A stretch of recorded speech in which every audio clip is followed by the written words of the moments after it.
So, ladies and gentlemen, behind every great book is a great author. How's that for a little bit of alliteration, whatever you want to call it? Hey, joining me is Mark Epstein, who's the author of Jack the Shot Foley, a legend for all time. And Mark, you're getting phenomenal reviews on this book.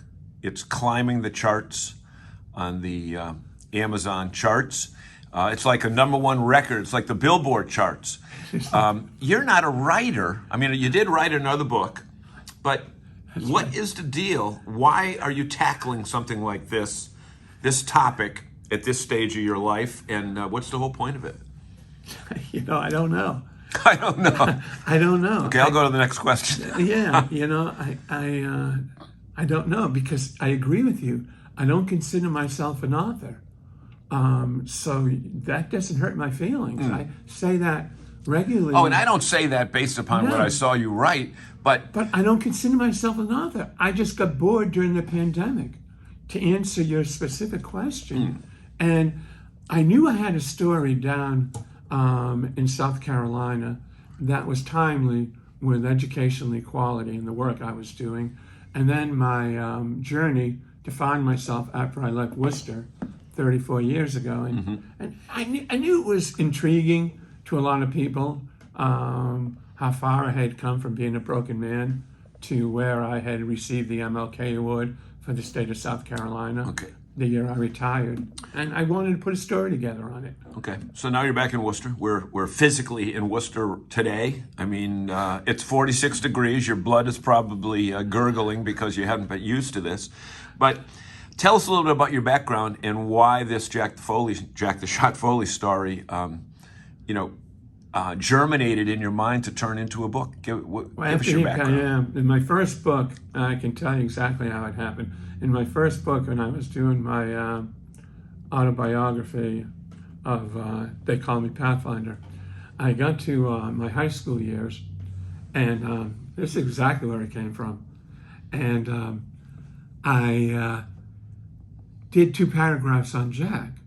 He coached me for 4 years. It was like at Boys Trade. At Boys Trade. Okay. He was like a big brother to me. He was like a big brother to me.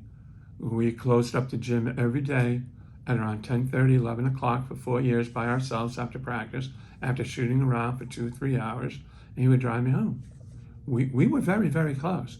We had a closer friendship than we did coach-player relationship. Much closer. Okay. And when I got to his part, 2 paragraphs, I said to myself, you're kidding me. I had just visited him at his home in Barry about a month before I started. And I'm like, I can't leave this at 2 paragraphs. And I got to Togo, and I wrote like a half a page on Togo. I'm saying, something's missing here. Yeah. So you brought up 2 names. We want to be very clear here. Jack the Shot has top billing, and Togo Palazzi is the co-star of this. But the book is so much more than about 2 people.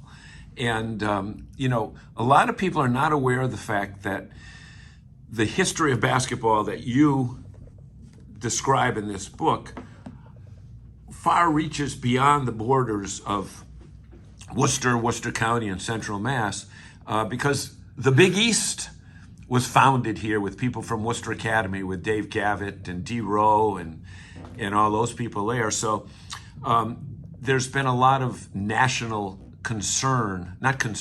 notoriety that the game of basketball has gotten because of the city of Worcester. And I think what you've tried to do, correct me if I'm wrong on this, is try to relive that. You're 100% right. Okay.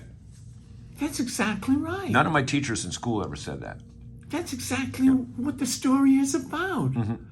It's the era. It's the uniqueness of where Worcester is in the hierarchy of basketball history in this country. And I think it's at the very top. I'll feel that way until I die. So you left town. You've been out of town for 34 years. You came back yesterday. You had the press conference Describe what the feeling was like. You know what? And Mark, when you write a book, Right. in my vast history of writing a book, Right. there's nothing like the feeling of when you take your first book out of the box and you spread the page and you can still smell the ink. That's right. Okay? But yesterday, it had to be beyond that because the people that you wrote about, many of them were in the room listening to you ramble. I mean, talk. Oh, it was no. You were right the first time. It's a ramble. It was a ramble. Yeah. I was overcome with so much emotion.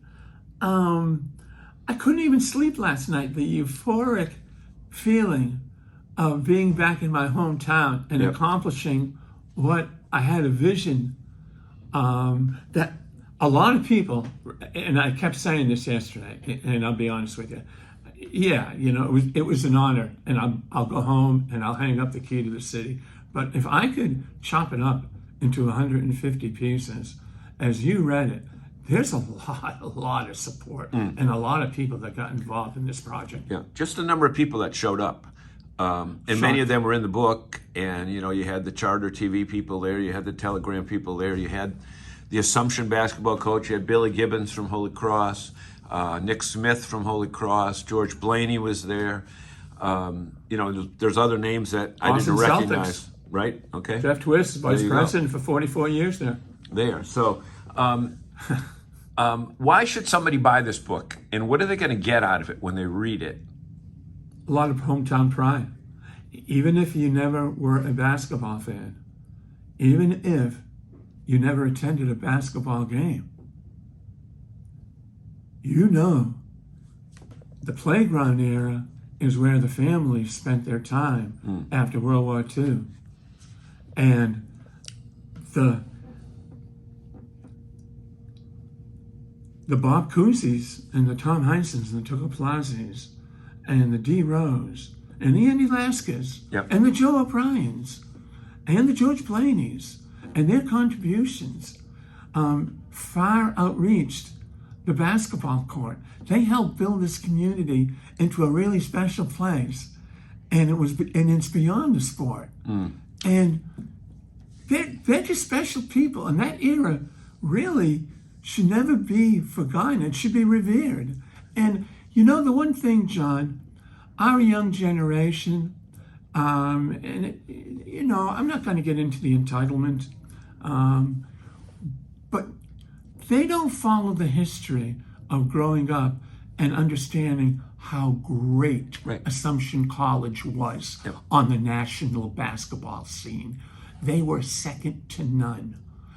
And you tell that to somebody now and say they would be a top 50, 75 Division I program, they would think you're out of your mind. But those were the type of players they were recruiting just at Assumption College, let alone playing down at Crompton Park and at Holy Cross and at Clark University and Worcester State and Worcester Tech. Let me throw a phrase out to you. Just blurt out whatever comes to mind. Ready? Yeah. Crompton Park. Oh man. Wow. I just wow. Lifeblood, tears,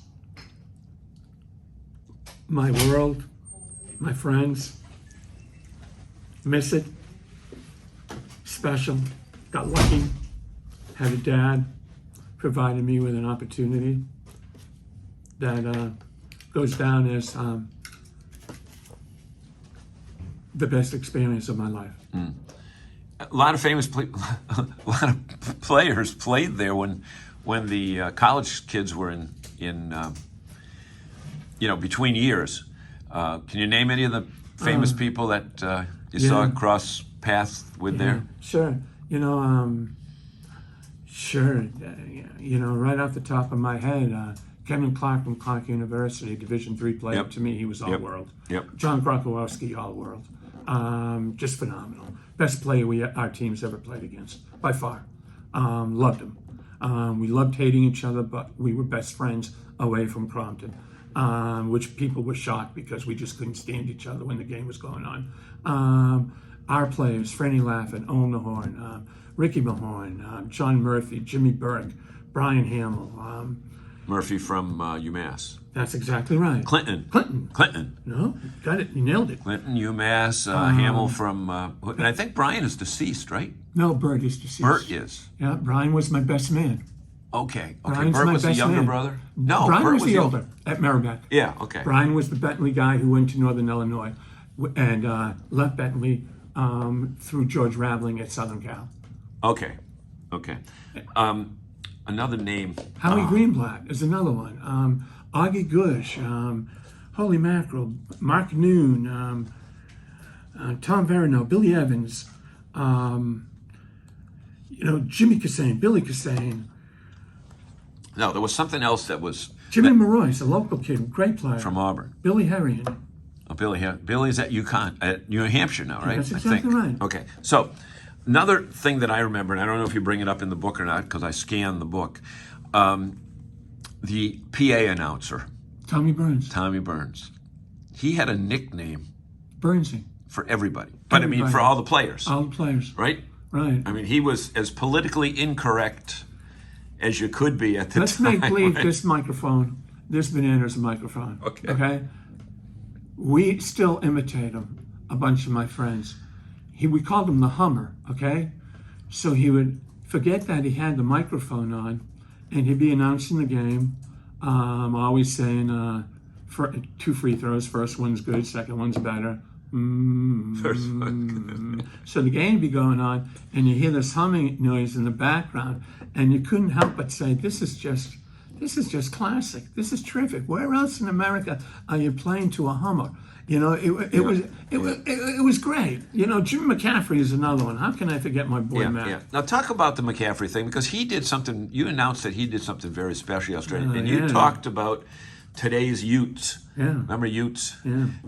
Not being big readers and etc. Yeah, that's right. What's going to happen because of McCaffrey? Well, McCaffrey bought 450 free books from the Worcester Public School System. Jimmy's like the little brother I never had. I coached him at Crompton Park for 3 summers. Is he the one who went to Holy Cross? Yeah, he is.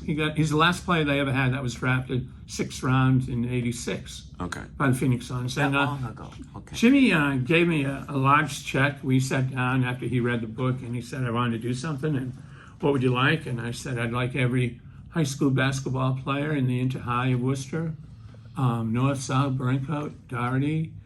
They call it Worcester Tech now. Yeah. I thought it was Vogue or Trade. Yeah.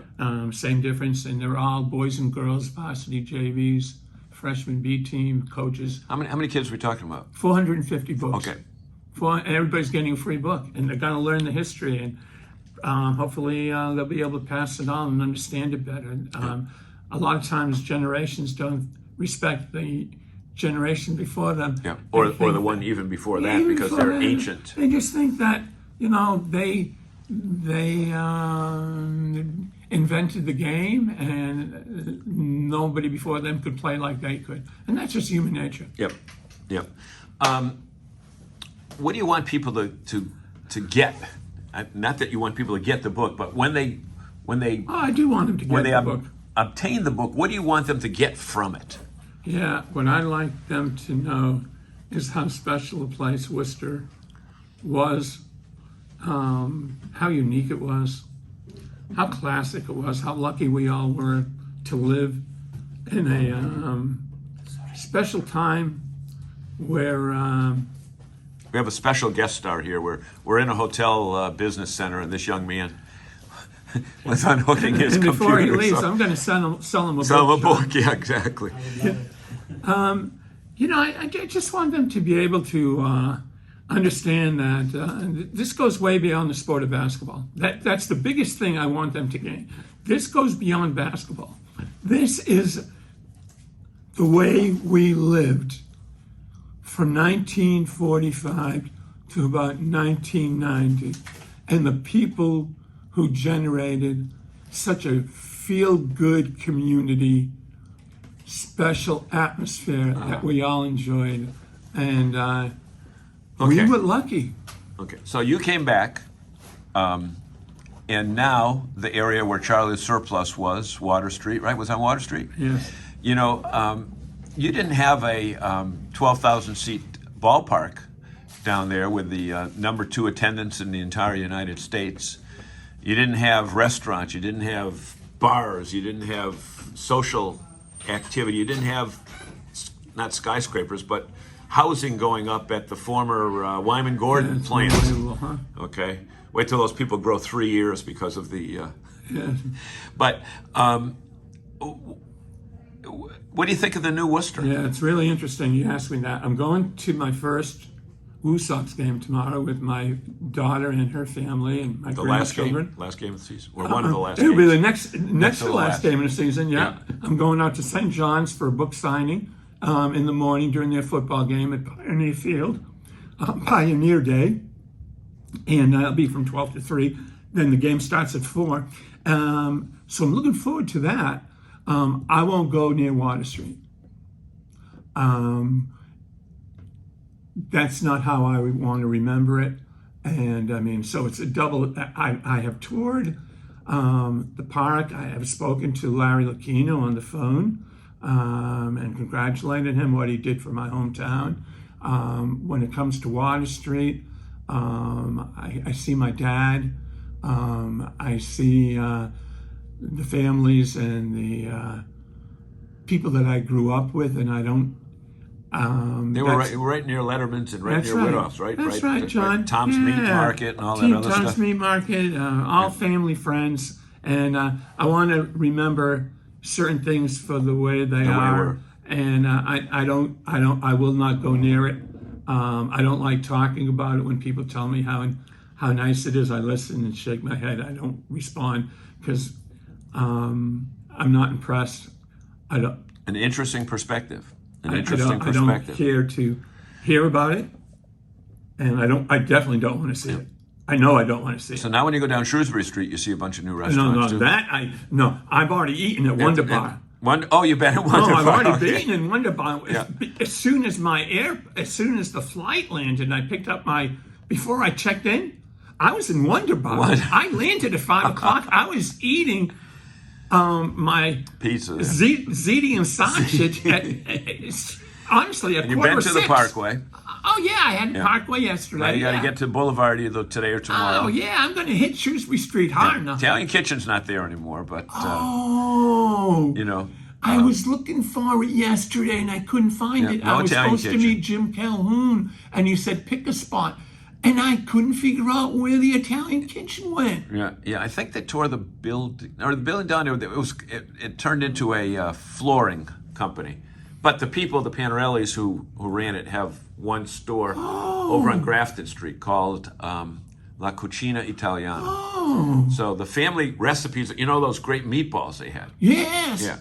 Are you kidding me? Yep. So they're still out there. How can you not know? I interviewed Tony Fauci for this book. Dr. Fauci. Yeah. And I asked him a question, okay? And I said, Dr. Fauci, this was a Zoom, and it's in the book. I said, Dr. Fauci, what do you remember about your 4 years at Holy Cross in Worcester? You know his first thing he said? Italian Kitchen. Shrewsbury Street, Wonder Bar. That's so funny. And what other, we just got a couple of minutes left here because we figured out the attention span of people is less than what you and I have. What other famous people are in this book? Dr. Fauci. There's some great Bill Russell stories in there. I had a personal relationship with him, and he told me a few things that have never been published, and I often wondered why. The connection with he and Togo is sensational. It's I kind of wish the Worcester paper would do a little bit more about that, but I do write about it. Bill Russell was Togo Palazzi when he joined the Celtics in '56 after the Olympic gold medal game in Melbourne, and they had to release Togo, and they gave Bill Russell Togo's itinerary. So he told me he traveled around for the rest of the season as Togo Palazzi. He looked Italian. Oh, yeah. Exactly. Now, it seems, Mark, that everybody you're writing about is passing away.